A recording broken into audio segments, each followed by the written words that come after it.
it. Welcome to sunny side of San Diego. It's the greatest city in the history of mankind. It's a fact. Two local San Diegans that look at obstacles as an opportunity for growth. If you don't fail, you're not even trying. Michael Carini is the Acrylic Alchemist. You can call me CEO of Carini Arts. And Vicente, Vinnie, Enriquez. No one could do it better. The team lead of the Enriquez group. Ride with us.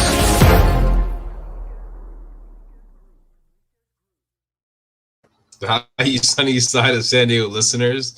Well, you know, we have a little banter before we get on the mic every Wednesday, and you know, you think you hear the pause when someone's speaking, and sometimes it's not the case. So Michael is going to talk a little bit more, but I already pushed the live button. There's no going back. You just got to kind of fight through, and hopefully it wasn't something too important that he can't say before Mike. No, life happens. Sometimes you just got to figure things out on the fly. So this was your topic that you want to bring up: racist stigma, men talk. What do you want to get into? I know that mental health for men is an issue that is often not addressed. A lot of men feeling like they can't. I know recently, just this week, watching sports, I saw a story of an athlete.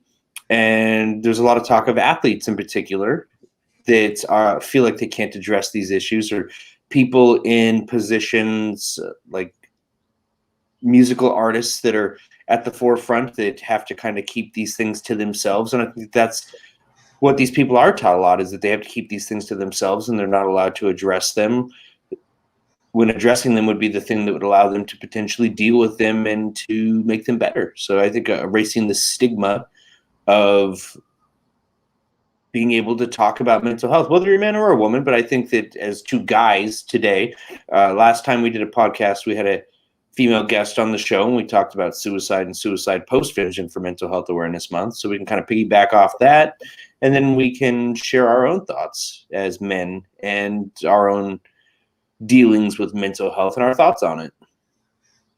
Yeah, I mean, I think it's.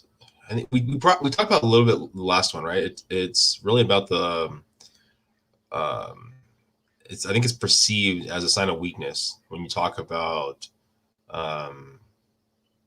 what you're going through, right? It's like, oh, okay, well, oh my gosh, I'm really taking this hard. Well, come on, man, you mean don't be a wuss, you know what I mean? Let's grab a good drink and let's get over it. Like, I mean, I think the words that we use and words play a big factor, right? And even if they're coming from a good place, I think they subconsciously will affect the individual, right? So it's like, hey, get over it, come on. And of course, when someone's saying that, they're usually not saying it in a negative way. They're saying it in a positive way. They want you to be stronger, not be in a bad moment. Yet I think it's more of a rarity that it's like, hey, you want to talk this through? You want to talk it through? What are you going through? I mean, I think there's been a lot less situations. I don't even know if I can think of the times where I've been in a bad situation and I had that kind of conversation where it was like someone said, hey, you want to talk it through? Or at least the guy said that to me. You know, it's been more about, hey, let's go get a drink, or let's go do something. Let's just get our mind off it.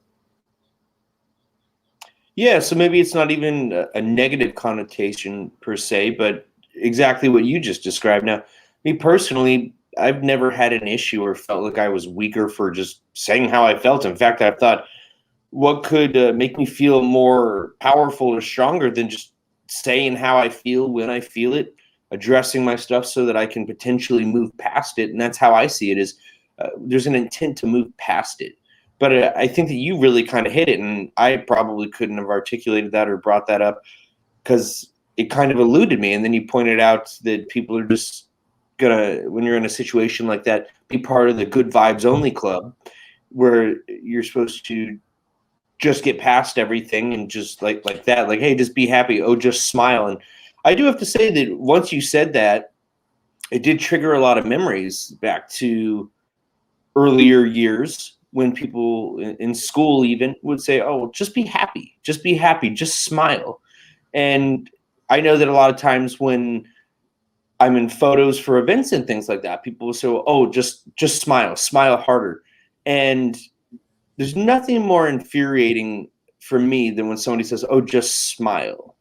Because for me, it's I will smile when I want to smile. I will smile when I'm happy. I'm not going to put on a show to make somebody else feel good or better about themselves. That's not to say that I want to walk around being unhappy and mopey and having a certain face all the time, but my face is always going to reflect how I truly feel about things, and I'm okay with that. And if that's my only tell and the only way that I can share it, and I think a lot of people feel like that, then so be it.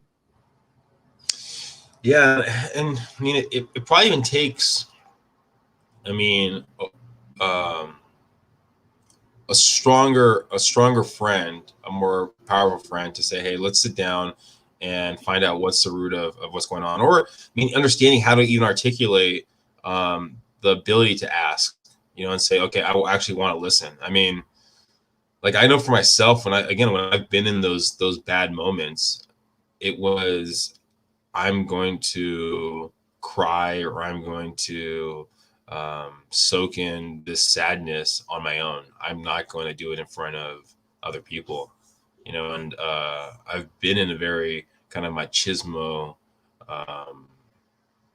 like communities. I mean, I was an athlete with football, where there's a lot of like machismo there. I did the track, I did the wrestling, I did a lot of activities that was very, I would probably classify myself more as a meathead when I was in high school. And like, so, I mean, there's like more of that machismo. I mean, even in like Hispanic culture, right? You're talking about the whole machismo thing too. I mean, so a lot of little items right there where it's like, okay, hey, this is, men are strong and women can be soft. And I think it's something that you have to learn to adapt to over time and say, hey, it's okay to allow your emotions out. And yeah.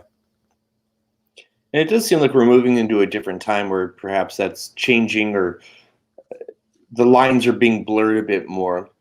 But in what you said, that also brought up whether or not we should talk when we feel like we have something to say versus whether we should have other people try to bring it out of us, or vice versa, whether we should ask somebody, hey, how are you feeling? Or if we should wait for them to step up and say, hey, I'm kind of feeling this way.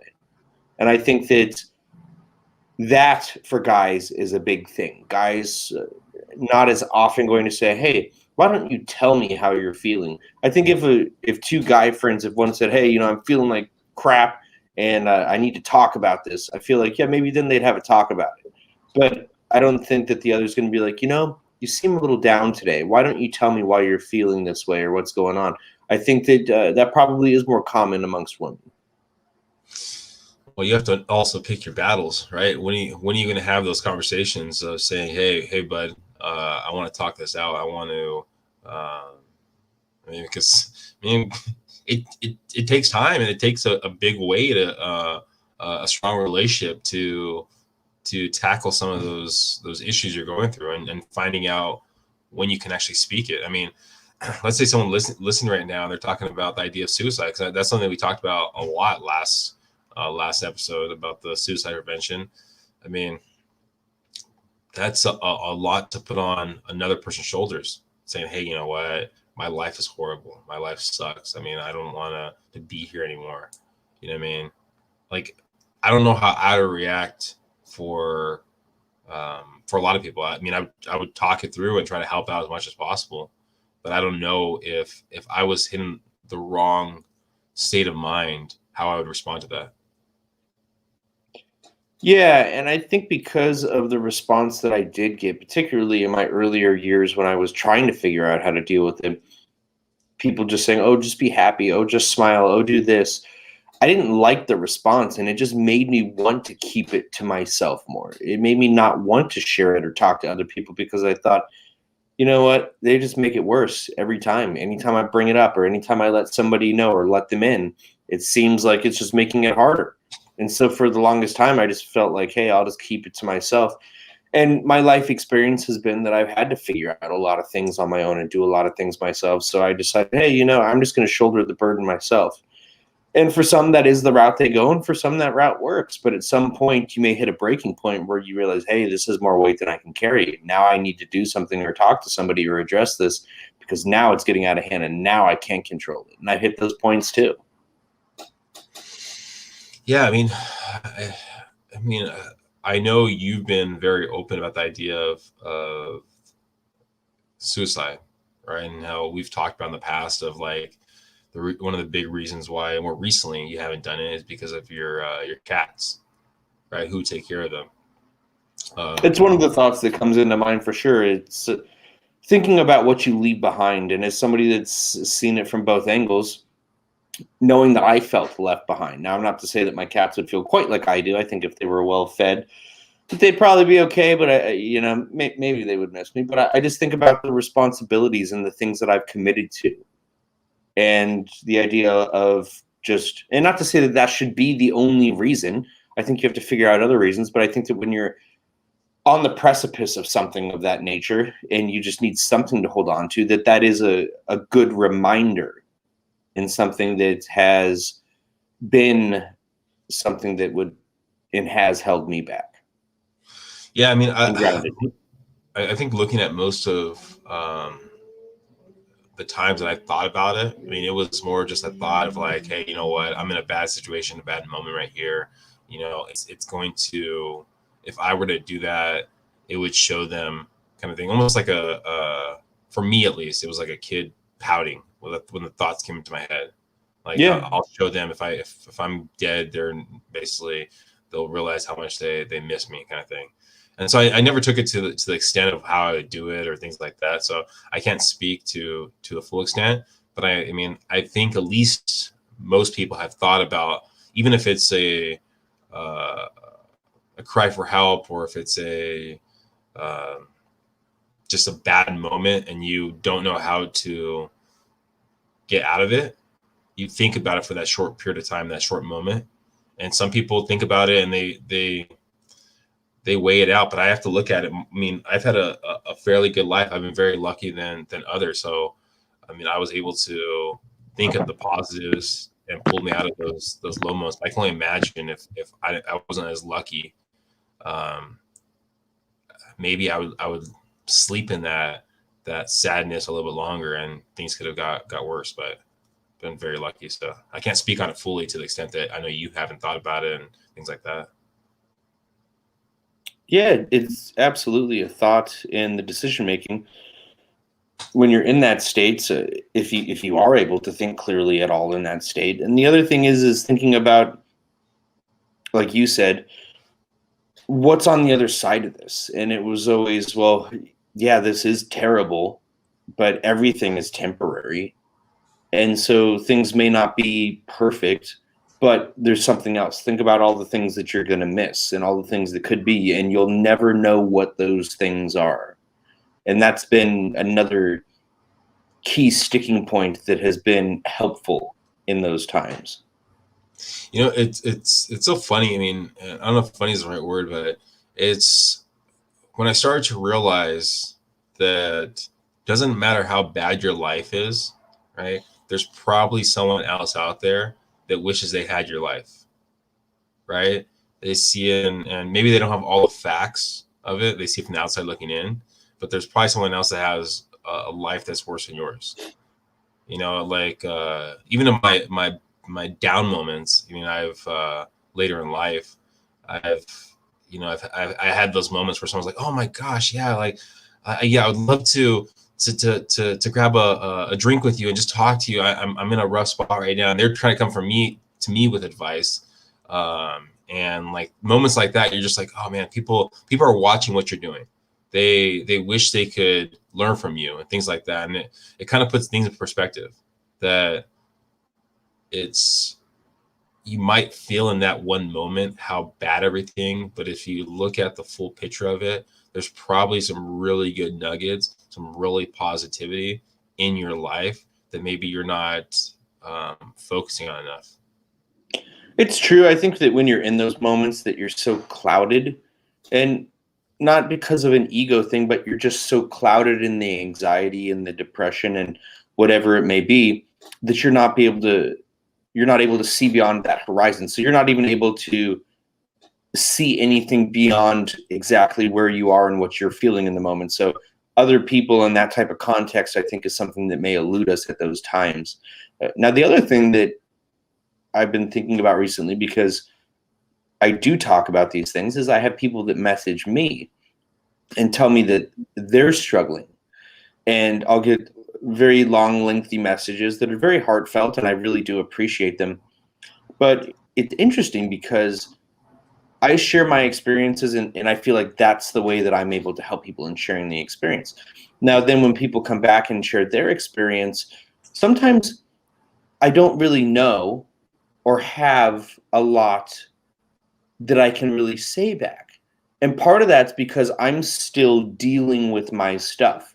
And because I'm still dealing with my stuff, I don't necessarily have the capacity to get too far into somebody else's stuff. Now, not to say that I don't care, not to say that I don't appreciate the stories, because I do, but I just have to limit my level of investment in that, which is a difficult thing too, because they're sharing with you, they're sharing, hey, I'm in this place. But I feel like the biggest contribution I can make is just to share my own experience and my own story. I don't feel like I can necessarily dive too far into theirs, or it might trigger and reactivate or overwhelm me and put me back into a state where I'm not able to deal with my own again. Yeah, I mean, I know for myself and his most recent one where I was in a really bad spot. Doing a lot of things were going on. I mean, I was very bad relationship, financial stuff. A lot of things going on, lawsuits, things like that. And I was in just a really bad spot. And there was 2 videos that I watched probably a crazy amount of time. One was a TED Talk, and I was talking about just the mindset of like relationships like that. And maybe this was 3 years ago, I don't know. And the other one was just this talk. It was somewhat a voice for about, I want to say, a couple minutes. And it was just a guy talking. He was in the moment of getting out of a relationship. And he goes, you know what? I was in that relationship, and it feels like things are all falling apart, but I know there's something better for me. There is something better for me. And he's just talking about his own journey for a couple minutes. And it's not like he's an expert in anything. It's just him talking about this. And it's so funny because I think back on it and I go, I listen to these 2 things all the time. And it was just a voice in one, and this other guy TED Talk that knew his stuff. So one that was basically just a regular person that was going through the motions, another person that's actually studied the stuff. And they both had such a strong pull on me, even though it was, for one of them, was just a person talking. I mean, so when you're talking for yourself, I mean, it might be something that people hear and it resonates to them, and it goes, oh my gosh, I'm in that moment right now. I'm there, and it's painful. I mean, but he's still pushing through. He's still getting up. He's still doing the podcast. He's still doing whatever I might do, doing his artwork. I mean, why can't I be just like him? I mean, so it's, even though you're going through the journey, your story is still helping other people because they can possibly relate to it. We have someone jumped on, she's watching us live right now. She goes, I'm so embarrassed, Nicole. I'm not sure if what she's bringing up, but here you go. She goes, I've learned more from strangers than any professional. Yeah. Okay, so that's another thing for me, is that I don't want to discourage anybody from doing so, but I don't like talking to professionals. I remember being a kid and having to go talk to professionals, and I never liked it. And the reason I didn't like it is because I realized this person is being paid to listen to me. This person isn't necessarily invested in me beyond the fact that this is their job to do so. And not to say that that's the case for every person and every professional, because I know that it's not. But for me, I need to have a connection with somebody to be able to talk to them. I have to feel like there's something there for it to have any merit or to make any difference. So even if it means coming on YouTube and doing a live feed or doing a podcast and sharing it, I would rather share my story publicly with strangers and have people that are going through the thing that can understand it and say, yeah, that's it. So yeah, when people, going back to what I was saying earlier, when people respond to me and say, well, hey, I'm going through this too, I don't necessarily feel like they do want me to tell them what to do, because I am by no means a professional, but I think that they are just trying to say, hey, like, I'm there too. I'm feeling that too. And so I think that perhaps it is best to just stop there and to just say, hey, cool. And we're in this place together. I don't think that they are necessarily looking for advice, but just to know that they're not alone and that there's a connection and that other people are going through similar things. But for me, going back to what you were saying, it was David Goggins' videos, the toughen up, do this. And so for me, and I know that this isn't the case for everybody, but it was, hey, let's see how tough you are. And by that, I don't mean like, hey, let's push you over the edge, but hey, let's see how much you can endure, because you can endure more. Let's prove everybody that thought that this was going to be your end that it's not going to be. Let's prove that you don't have to have the same end that your father did, that you can push past this. Let's show people what seems like unbearable weight that you can hold. And in doing so, it shows other people, hey, I guess this could be possible. Maybe I could make it a little bit further, because it is oftentimes about one more breath, holding on just a little bit more. And so sometimes I think people don't understand when I am talking about always working out or doing 2-a-days, or, oh, I have to go do this, or now I have to go run and do my miles today, which I have to do after this, even though I don't really feel like doing my miles. It's gray and cold out, and I just have not been feeling great lately, but I'm going to go do my miles. And why am I going to do my miles? Because sometimes you have to do the things that suck when you don't want to do them, because if you do the things that suck when you don't want to do them, you're conditioning yourself to be a little bit stronger in that moment of weakness. Or in not necessarily even weakness, but in that moment where you're just not feeling your best, because it's easy to get up on a good day when you've watched the videos and it's sunny out and you're well rested and you're well fed and you feel good and you have a good relationship and say, hey, today I'm going to go do this. I'm going to go be productive. I'm going to get something done. But if you start doing things, even little things, when you feel like you can't, and when it sucks and it's cold out and you're hungry and you're tired and relationships aren't going well and you don't really know who you are or what the hell's going on in your life, if you can condition yourself to do those things, you start to get a little bit stronger in those low moments. And I think that it's much more important to be strong in the low moments than it is to be able to be strong in those moments when everything is perfect. Well, I think it's also remembering those low moments when everything is quote unquote being perfect.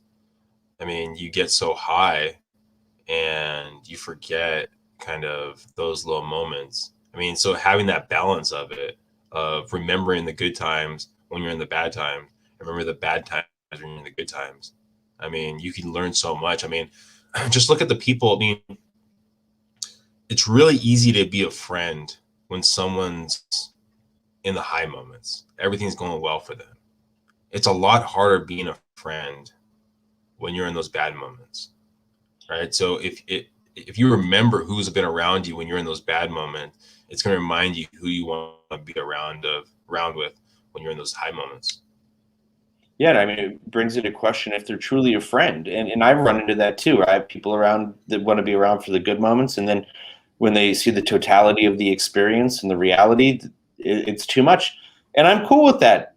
But I would rather have people just not be around in that case. So I spend a lot of my time on my own and learning that, hey, you have to figure this out on your own and you have to be comfortable in yourself, and then just let people do what they want, but don't try to pull people in.